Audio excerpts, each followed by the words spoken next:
રાધે રાધે, જય સિયારામ. આપણે શ્રી શ્રી ગયા પ્રસાદ પંડિતજીનું ચરિત્ર ચાલે છે.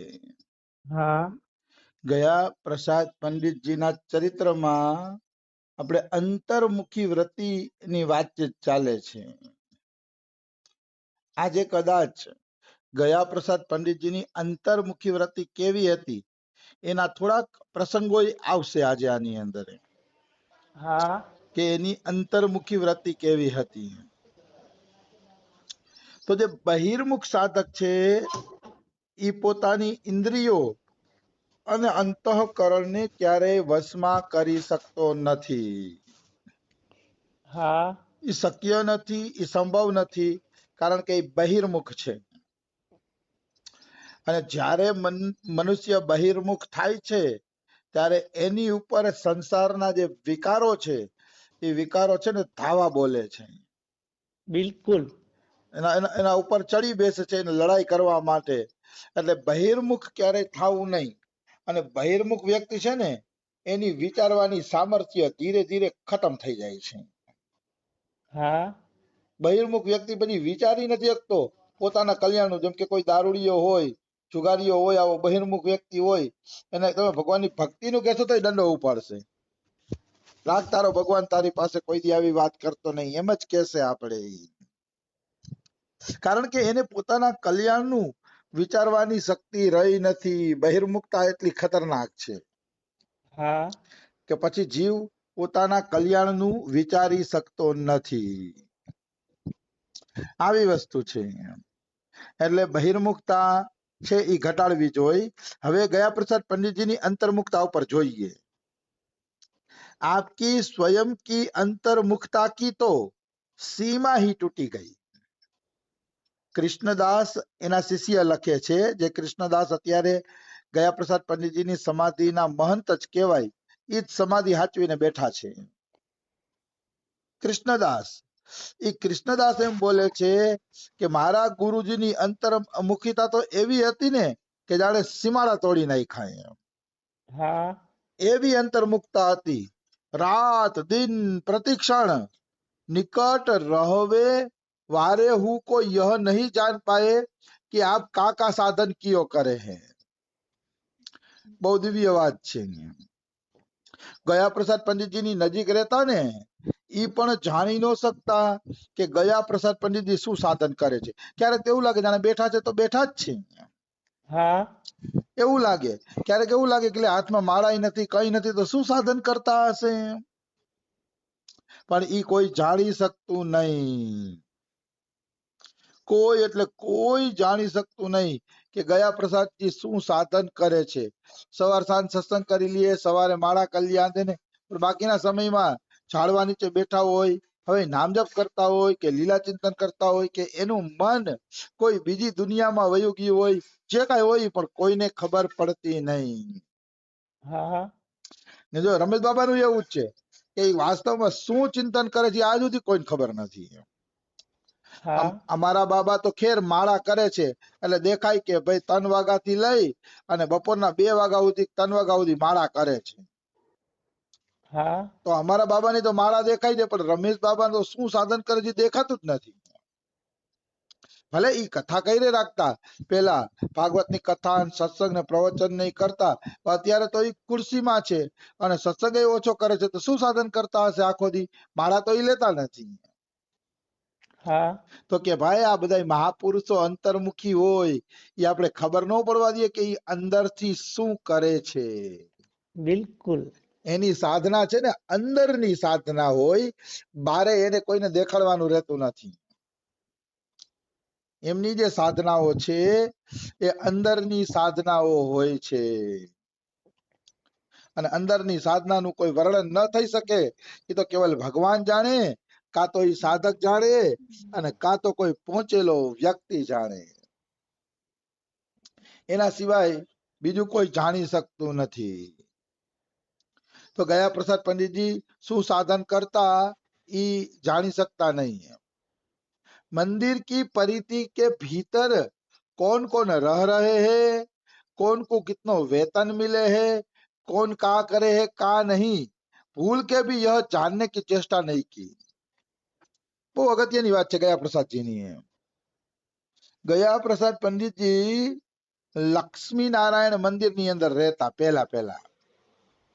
તો હા લક્ષ્મી નારાયણ અંદર રહેતા ને, તો એને કોઈ દી ઈ જાણવાની કોશિશ નથી કરી કે મંદિરની અંદર કોણ કોણ રહે છે, મતલબ પૂજારી કેટલા છે ને સેવકો કેટલા છે ને ખાલી રૂમમાં સાધુ સંતોને કેટલા રાખ્યા છે ને આ ને તે, કઈ ખબર નહીં ગયા પ્રસાદજીને. હા કારણ કે આગળ આવી ગયું કે ગયા પ્રસાદ પંડિતજીએ ચોખ્ખું કહી દીધું હતું કે હું મંદિરમાં રહીશ તો ખરા, પણ મંદિરના કોઈ કાર્યો હારે મારું કોઈ પણ પ્રકારનું પ્રયોજન નહીં રહે. હા હું કેવળ અને કેવળ ભજન જ કરીશ. ત્યારે લક્ષ્મી નારાયણ મંદિરના માલિકે કીધું હતું કે તમે ભજન જ કરજો, તમારે મંદિરના કોઈ પ્રપંચિક કાર્ય જોવા જાણવાની જરૂર નથી. હા આવી વસ્તુ. તો મંદિરમાં કોણ કોણ રહે છે એને નથી ખબર. તો આવું તો રમેશ બાબાના જીવનમાં મેં જોયું. એક વખત રમેશ બાબા સવારનું પ્રવચન કરતા હતા. હા તો સવારનું પ્રવચન કરતા કરતા રમેશ બાબાને લઘુ શંકા લાગી. હવે રમેશ બાબા તો મહાપુરુષ છે, લઘુ શંકા લાગે તો એવું નહીં કે છુપાવાનું કામ, તેને તરત જ કીધું તુમ લોગ કીર્તન કરો જરા હમ બહાર હોકર આતે હે. આવું બોલ્યા એટલે નીચે વાળાઓએ કીર્તન ચાલુ કરી દીધા. પછી રમેશ હા બાબાને બે જણા એના શિષ્ય રાધાકાંતજી છે ને એના ઓરડામાં લઈ ગયા. હા રાધાકાંતજીના ઓરડામાં લઈ ગયા. ત્યાં બાબાએ લઘુ શંકા કરી અને પાછા સત્સંગ કરવા આવ્યા બાબા. હા પછી સત્સંગમાં શું કે બાબા ખબર છે, રાધાकांत કે કમરે में हम 20 साल बाद गए. बाबा बोले હા 20 વર્ષ થયા કે હું આ રૂમ ની અંદર ગયો નથી કે નથી નીચે જો સત્સંગ કરીને બાબા ઉપર વયા હતા, ઉપરથી નીચે, નીચેથી ઉપર, ઉપરથી નીચે. કોઈ દી બાબાએ ઈ પણ જોવાનું પરવા નથી કરી કે 20 વર્ષથી આ સાધક મારી નીચે છે તો એના ઓરડામાં જઈને જોવ તો ખરા કે એના ઓરડામાં શું છે. હા ઈ પ્રપંચ બાબાએ કોઈ દી કર્યો નથી. રમેશ બાબા કહેતા હતા આવી જ અંતર મુકતા ગમે. મને એમ થાય કે એક રૂમ આપી દે તો બાજુવાળા રૂમમાં લડાઈ હાલતી હોય તો આપણે શું લેવા દેવા. હા આપણે આપણા રૂમમાં ભજન કરવાનું. મને એ પંચાયત નો ગમ્યો કે ઘરમાં કોણ રહે છે ને કોણ આવે છે ને કોણ જાય છે ને કોણ શું કરે છે. પંચાયત એટલે મારી કોઈ સ્થિતિ નથી, પણ ભગવાનની દયા થોડો થોડો પ્રયાસ ખરો એમ. હા મેં જન્મથી લઈને અત્યાર સુધી મારી 42, 43, 44 વર્ષની ઉંમર થઈ, મને કોઈ દી ખબર નથી પડી કે અમારા ઘરમાં પૈસા કેટલા છે, હા કેટલા પૈસાથી ઘર હાલે મને ખબર જ નથી. કોઈ એમ કોઈના ઘરમાં એમ કે ને કોઈ કરોડોપતિ છે ને કોઈ લાખોપતિ છે ને કોઈના ઘરમાં આટલા જાણે. મને અમારા ઘરમાં જન્મથી લઈને અત્યાર સુધી ટોટલ કેટલા પૈસા છે એ કોઈ દી પૂછ્યું જ નથી. ટોટલ પૂછ્યો જ નથી મેં હા આજ સુધી. મને ખબર જ નથી અને હજી ખબર નથી અને હું ઘરનાઓને પૂછતોય નથી. મને તો રોટલો મળી જાય એટલે ઘણું. રોટલો મળે ને ભગવાનનું ભજન કરવા મળે. પછી હું પૂછવાનું હોય કે ટોટલ કેટલા છે ને કેટલા તમે ઘર હલવો છો ને આ ને તે ને. એવી વસ્તુ છે. સાધકને એવી ખોટી મગજમારીમાં પડાય નહીં. હા જરૂર હોય અને ગ્રહસ્થીના કામ કરવા પડે એ વાત આખી અલગ છે, પણ અમારે તો હવે હાલે છે એટલે હું એ પ્રપંચમાં પડતો નથી. હા તો આશ્રમમાં કોણ કોણ રહે છે ઈ ગયા प्रसाद पंडित जी ने खबर नहोती. कौन को कितनो वेतन मिले है वो भी पता नहीं था. મંદિરમાં રહેવા વાળા નોકર ચાકરો ને ઓલો કોઈ વાળવા વાળું હોય ને મંદિર સાફ કરવા વાળું હોય ને કોઈ હા દરવાજે હોય પગી તરીકે ને ચોકીદાર તરીકે ને એમ.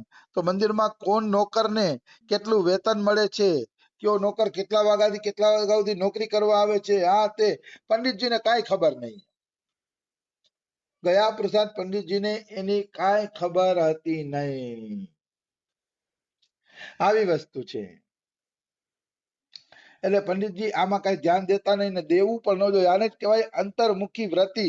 અંતર્મુખી એવી વ્રતિ થઈ જવી જોઈએ ને કે આપણા રૂમની બારોબાર શું થાય છે એ પણ આપણે ખબર પડે નહીં. હા એને જ કહેવામાં આવે છે અંતર્મુખી વ્રતિ. પછી કોણ કા કરે હે કા નહીં, ભૂલ કે ભી જાનને કી ચેષ્ટા નહીં કરી. કોણ શું કરે છે મંદિરમાં, વાળવા તોડવાનું કામ કોણ કરે છે ને ઓલું કામ કોણ કરે છે ને કોણ મંદિરમાં આવ્યું ને એ ગયા પ્રસાદ પંડિતજીને ખબર રહેતી નહીં. यहाँ तक बात है कि अपनी कुटिया में कब का दिन कौन सी नई वस्तु कौन धरी गयो એવું પતો નાય. કેટલી બધી ઊંચી વાત કરતી હતી ગયા પ્રસાદ પંડિતજી વિશે કે ગયા પ્રસાદ પંડિતજીની કુટિયામાં કઈ વસ્તુ કયો વ્યક્તિ કઈ તારીખે કઈ ઘડીએ ધરી ગયો એટલે મૂકી ગયો એ પણ પંડિતજીને ખબર હતી નહીં. હા એ પણ એને ખબર નહોતી કે કોણ અહીંયા આ વસ્તુ મૂકી ગયો છે. ધન્ય છે ને ગયા પ્રસાદ પંડિતજીને. એની જ કુટિયામાં કોઈ સેવા માટે વસ્તુ મૂકી જાય નાની મોટી તો એને ખબર ન હોય કે આ સેવાની વસ્તુ અહીંયા આવી ગઈ છે મારી કુટિયામાં. એમ હા કોઈ પાણીનું માટલું છે ગ્લાસ છે જે કઈ સાધારણ સેવાની વસ્તુ તો એને એમ ન ખબર હોય કે આ પાણીનું માટલું કોઈ અહીંયા મૂકી ગયું છે. ધ્યાન જ નહીં, સતત અંતર્મુખતા, સતત પ્રભુના ચિંતનનો રસ, સતત ભજન, સતત કીર્તન, એના સિવાય ગયા પ્રસાદ પંડિતજીનું ક્યાંય ધ્યાન હતું નહીં. વાહ આવી વસ્તુ છે. કહેવાનો ભાવ છે કે આવી અંતર્મુખી વૃત્તિ હોવી જોઈએ ગયા પ્રસાદ પંડિતજી જેવી. મેં તો ઘણા સંતો એવા જોયા છે કે જે કુટિયામાં જ ભજન કરતા હોય, વ્રજવાસી લોકો આવીને મધુકરી મૂકી જાય ને તો એ મધુકરી ની એને ખબર ન હોય. હા એક બાબા એવા છે તો ખરા પણ હવે વ્રજ કે ભક્તમાં આવે છે પણ નામ ભૂલાઈ ગયું. પછી રાધાની જગ્યાએ રાય રાય રાય બોલતા કારણ કે ઘઈડા થઈ ગયા હતા ને એટલે જીભ હરખી વળતી નહોતી એમ. હા એટલે રાધાની જગ્યાએ રાય રાય બોલે અને ઈ બરસાનામાં ભાનુખોરમાં થઈ ગયા છે. હા સંત તો કોઈ વ્રજવાસી આવે હાકળ ખોલે અને મધુકરી મૂકીને વયા જાય તો ઈ પછી ઉપરથી હાકળ દઈ દે. કારણ કે બાબા તો એક જ ટાઈમ બારે આવતા, સવારના શૌચ કરવા જતા તયે, પછી એની હાકર ઉપરથી બાંધ હોય જેને દર્શન કરવા હોય ને એ હાકર ખોલીને દર્શન કરી લે અને વરી પાછી ઉપર હાકર મારી દે. હા અને બાબાને તો કોઈના દર્શન કરવા નહોતા એટલે એ તો આંખ બંધ કરીને જપ કરતા. એમ આંખ બંધ કરીને રાય રાય રાય એવો જપ કરતા પોતે. તો આવા અંતર્મુખી સાધકો છે બ્રજની અંદર કે જેને કઈ પરવા જ નથી. હા કોણ આવ્યું કોણ ગયું કોણ રોકાણું કોનું શું થયું કઈ પરવા નથી. એવા સાધકો પણ બરસાનાની અંદર થઈ ગયા છે અને ભક્ત ચરિત્રોમાં એના ચરિત્રો પણ લખાણા છે.